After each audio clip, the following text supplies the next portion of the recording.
विजडमर्स। आज के सेशन में जंप करने से पहले ये पक्का कर लें कि आपने पिछला हॉलो स्क्वायर चैलेंज पूरा कर लिया है, क्योंकि आज का टास्क उसी लॉजिक का डायरेक्ट कंटिन्यूएशन है।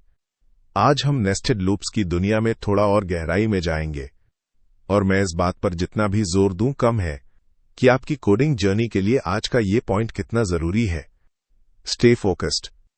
हमारा सीक्रेट वेपन है लॉजिक को सीधे प्रोग्रामिंग से मैप करना। उस माइंड मैपिंग टेक्निक का इस्तेमाल करके आप इंप्लीमेंटेशन को बहुत आसानी से हैंडल कर पाएंगे। दिखाए गए तरीके से किसी भी n वैल्यू के लिए एक perfect right angle triangle pattern display करें। चलिए उस लॉजिक को स्क्रीन पर लाते हैं। अब समय है लॉजिक से कोडिंग मैपिंग का। हमारे पैटर्न को एक बार देखें। हमारे पैटर्न को रोज और कॉलम्स की तरह देखें। हमारे पिछले एग्जाम्पल से हमें पता है आउटर लूप रोज की ओर इशारा करता है, इनर लूप कॉलम्स की ओर इशारा करता है। जब x 1 के बराबर होता है तब पहली लाइन को इनर लूप डिस्प्ले करेगा। जब x 2 के बराबर होता है तब दूसरी लाइन को इनर लूप डिस्प्ले करता है, और इसी तरह आगे भी।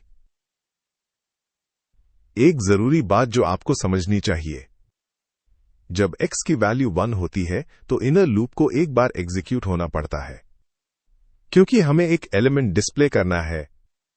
जब x की वैल्यू 2 होती है तो इनर लूप को 2 बार एग्जीक्यूट होना पड़ता है, क्योंकि हमें 2 एलिमेंट्स डिस्प्ले करने हैं, और इसी तरह आगे भी।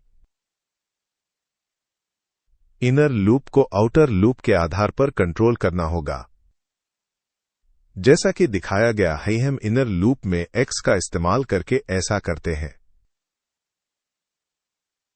आउटर लूप वेरिएबल का इस्तेमाल करके इनर लूप को कंट्रोल करने का ये तरीका हम अपनी कोडिंग जर्नी में कई बार इस्तेमाल करते हैं, खासकर डेटा स्ट्रक्चर्स और कॉम्पिटिटिव कोडिंग में। इसलिए इसे ठीक से समझें। अब आगे बढ़ें और कोड को एग्जीक्यूट करने के लिए हमारे कंपाइलर्स का इस्तेमाल करें।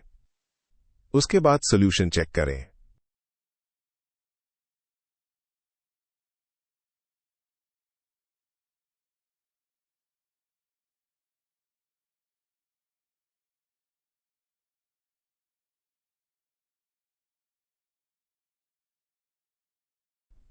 If you're enjoying our journey together, don't forget to like, share, and subscribe to stay updated.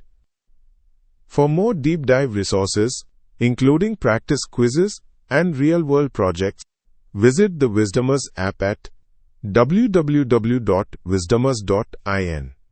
Let's keep building together.